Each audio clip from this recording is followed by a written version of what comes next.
بسم اللہ الرحمن الرحیم۔ حضرت علی بن ابی طالب رضی اللہ تعالیٰ عنہ کے فضائل و مناقب۔ امام بخاری و مسلم نے حدیث سعد بن ابی وقاص رضی اللہ تعالیٰ عنہ نقل کی ہے۔ حضرت سعد رضی اللہ تعالیٰ عنہ فرماتے ہیں کہ نبی کریم صلی اللہ علیہ وسلم نے غزوہ تبوک میں حضرت علی رضی اللہ تعالیٰ عنہ کو نائب بنایا۔ حضرت علی رضی اللہ تعالیٰ عنہ نے عرض کی، اے اللہ کے رسول، آپ مجھے بچوں اور عورتوں میں چھوڑے جا رہے ہیں۔ حضور صلی اللہ علیہ وسلم نے فرمایا، کیا تم اس پر خوش نہیں ہو کہ تم میرے لیے ایسے ہو جیسے حضرت موسیٰ علیہ السلام کے لیے ہارون علیہ السلام، مگر فرق یہ ہے کہ میرے بعد کوئی نبی نہیں۔ امام احمد نے حضرت زید بن ارقم رضی اللہ تعالیٰ عنہ سے روایت نقل کی کہ حضور اکرم صلی اللہ علیہ وسلم نے فرمایا، میں نے مسجد کی طرف کھلنے والے تمام دروازوں کو بند کرنے کا حکم دیا سوائے حضرت علی رضی اللہ تعالیٰ عنہ کے دروازے کے۔ کوئی کہنے والا اس بارے میں ہو سکتا ہے کچھ کہے، مگر خدا کی قسم میں نے نہ تو کوئی چیز بند کی ہے اور نہ کھولی ہے، مگر مجھے جیسے حکم دیا گیا میں نے اس کی اتباع کی۔ امام مسلم نے اور اسی طرح امام ترمذی اور امام نسائی اور ابن ماجہ نے حضرت علی رضی اللہ تعالیٰ عنہ سے یہ حدیث نقل کی۔ حضرت علی رضی اللہ تعالیٰ عنہ فرماتے ہیں، قسم ہے اس ذات کی جس نے دانے کو پاڑ کر درخت نکالا اور جان کو پیدا کیا، نبی امی صلی اللہ علیہ وسلم نے مجھ سے فرمایا تھا کہ مجھ سے وہی محبت کرے گا جو مومن ہوگا، اور مجھ سے وہی بغض رکھے گا جو منافق ہوگا۔ امام ترمذی نے حدیث ام سلمہ رضی اللہ تعالیٰ عنہ نقل کی کہ حضور اکرم صلی اللہ علیہ وسلم نے فرمایا، منافق علی سے محبت نہیں کرے گا اور مومن اس سے بغض نہیں رکھے گا۔ امام ترمذی نے اور اسی طرح امام حاکم نے المستدرک میں حضرت ابن عمر رضی اللہ تعالیٰ عنہ سے روایت نقل کی کہ سرور دو عالم صلی اللہ علیہ وسلم نے حضرت علی رضی اللہ تعالیٰ عنہ سے فرمایا، اے علی، تم میرے دنیا اور آخرت میں بائی ہو۔ امام بخاری و مسلم نے حضرت برا رضی اللہ تعالیٰ عنہ سے یہ حدیث نقل کی کہ حضور اکرم صلی اللہ علیہ وسلم نے حضرت علی رضی اللہ تعالیٰ عنہ سے فرمایا، تم مجھ سے ہو اور میں تجھ سے ہوں۔ امام ترمذی نے حضرت جابر رضی اللہ تعالیٰ عنہ سے روایت نقل کی۔ حضرت جابر رضی اللہ تعالیٰ عنہ فرماتے ہیں کہ رسول اللہ صلی اللہ علیہ وسلم نے حضرت علی رضی اللہ تعالیٰ عنہ کو طائف کی لڑائی کے وقت بلایا اور ان سے سرگوشی کی۔ لوگ کہنے لگے،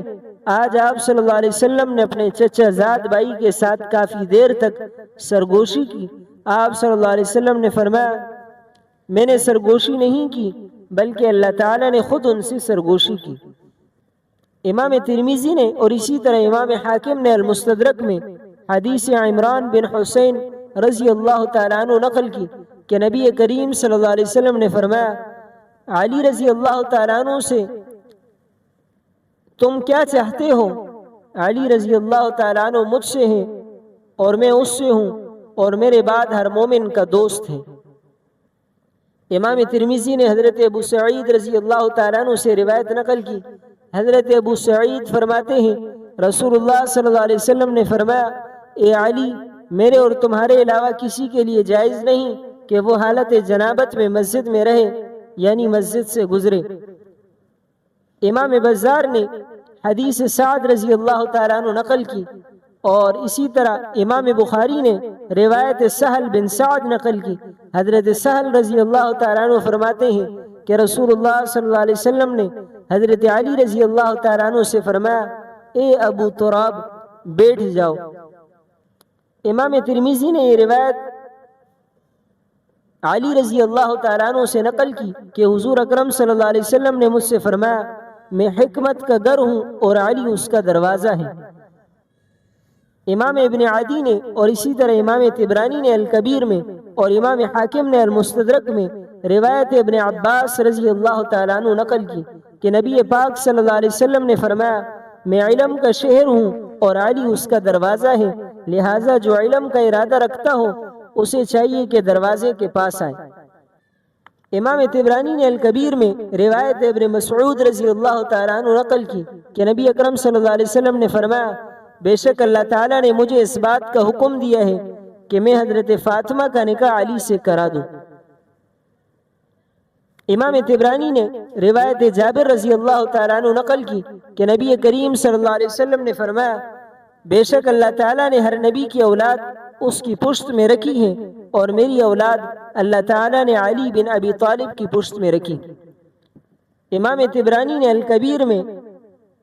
حضرت فاطمہ الکبریٰ سے روایت نقل کی، وہ فرماتی ہے کہ رسول اللہ صلی اللہ علیہ وسلم نے فرمایا، تمام اولاد مادر عصبہ کی طرف منسوب ہوتی ہے بجز اولاد فاطمہ کے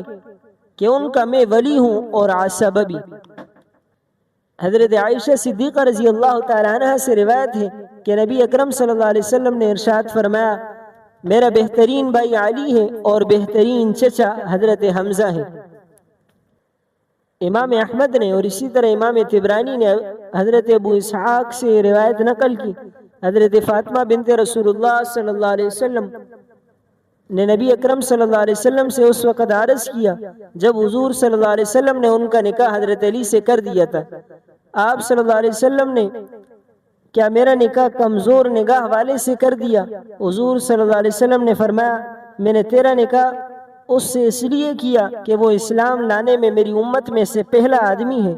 علم کے اعتبار سے سب سے زیادہ اور حلم و بردباری کے اعتبار سے عظیم ہے۔ امام طبرانی نے الکبیر میں حدیث حضرت ابو ذر اور حضرت سلمان رضی اللہ تعالیٰ عنہما سے روایت نقل کی۔ حضرت ابو ذر اور حضرت سلمان رضی اللہ تعالیٰ عنہما فرماتے ہیں کہ رسول اللہ صلی اللہ علیہ وسلم نے حضرت علی کا ہاتھ پکڑ کر فرمایا، یہ پہلے شخص ہیں جو مجھ پر ایمان لائے، اور یہ پہلے شخص ہوں گے جو قیامت کے روز مجھ سے مصافحہ کریں گے، اور یہ صدیق اکبر رضی اللہ تعالیٰ عنہ ہیں، اور یہ اس امت کے فاروق ہیں، یعنی حق اور باطل میں فرق کرنے والے ہیں، اور یہ مومنین کے سردار ہیں اور منافقین کا سردار مال ہے۔